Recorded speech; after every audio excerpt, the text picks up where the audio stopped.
Hey, it's Michael Cohen here with the Michael Cohen Show. And let's get to that 250,000 number. We can do it. So subscribe if you like what you're seeing. Like it and subscribe today. So the first clip that I want to show is JD Vance's vengeful comments and so on. And then you're going to get my reaction to that one. Yeah, of course, Trey. And you know, I was critical of the president back in 2015 and 2016, and he has looked at me as somebody who can contribute meaningfully to the future of the country, so he asked me to be his running mate. This is not a vengeful guy. The media lies about Donald Trump more than anybody I've ever seen in public life. Talk about bullshit. Again, it's something that I talked about on my Mea Culpa podcast that I have right now out with Suzanne Kiampour. I turn around and say, you know, here enters JD Vance, Trump's newly minted vice presidential pick. Vance was once a staunch critic of Trump.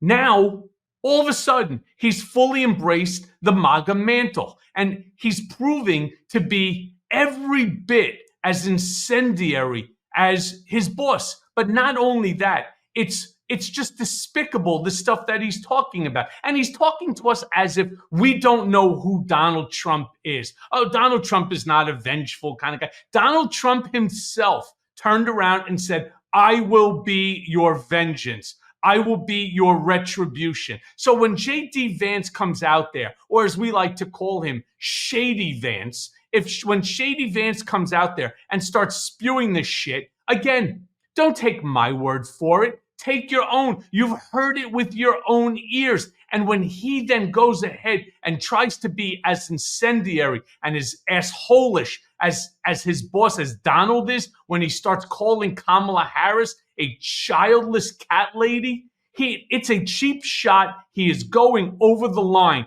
But as crazy as all of that is, think about how many women he just insulted with that line alone.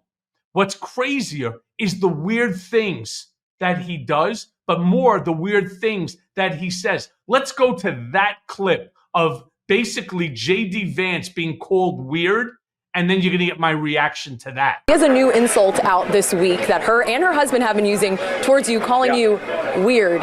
Does that hurt your feelings? How do you feel about that? No, not at all. It doesn't hurt my feelings. How could it not? Because you are weird. I mean, there's so much crap that you turn around and you say. Let's go to that compilation, and then you're going to get my full reaction. Just in the past few days, Democrats have kind of organically settled on a new attack line against Donald Trump and JD Vance. Basically, these guys are just plain weird.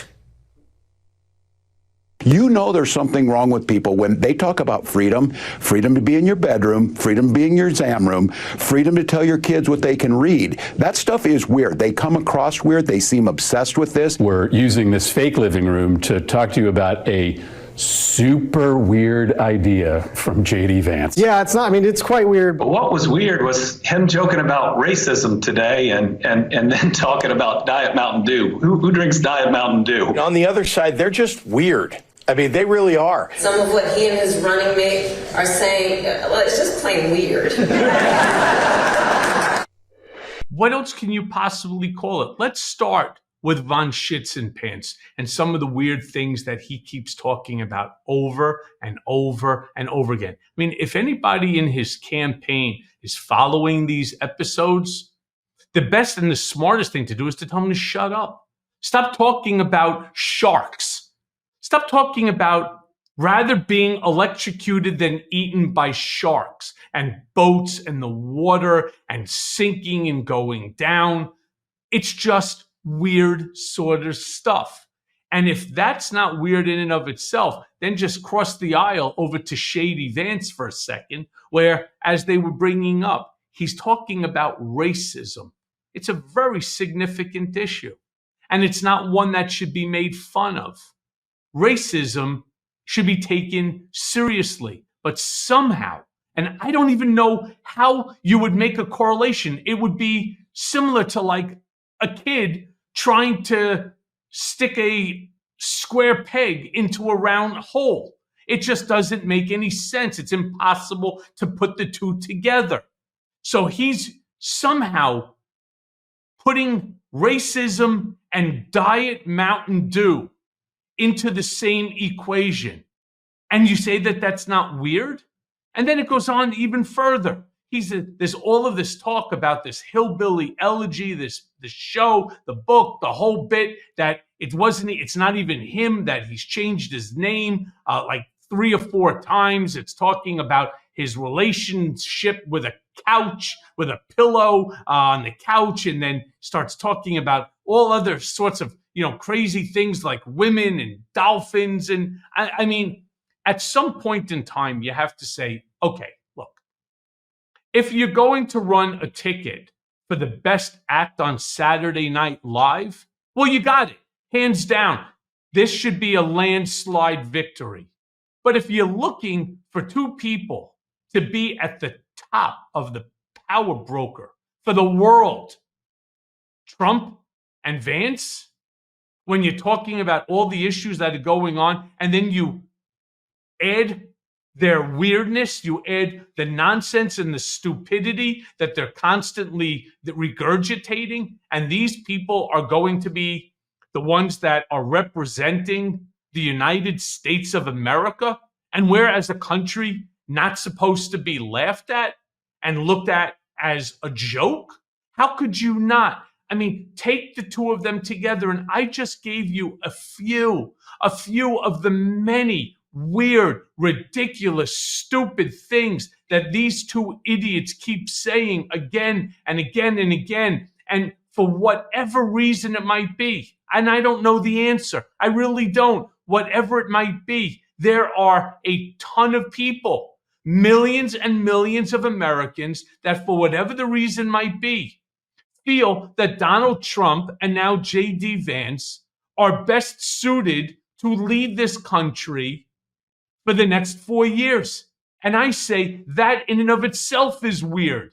So my friends, again, the stakes of this election could not be higher.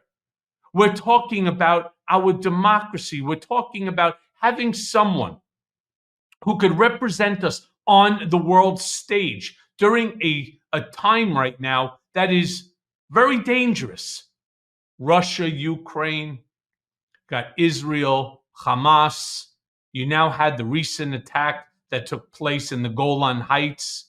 This is not a joke. You need somebody who is going to be a serious partner to Ukraine, to Israel, to the world. You need serious people. Anybody that's talking about racism, anyone that doesn't believe that a woman should have reproductive decision-making rights, anybody that doesn't believe that 2 people, regardless of same sex, should be able to marry and should be able to love who they want, you're in the wrong century. There's something, again, weird about what's going on inside your kidneys. You understand where I'm going with that one? So my friends, again, the stakes could not be higher here. It's why I will end this once again. Kamala Harris 2024. Vote blue. Hey everyone. First of all, thanks for watching. I mean, we're going to be posting daily episodes with reactions and talking about politics. We'll be talking about everything, in fact. So please like and subscribe. Join us on this journey.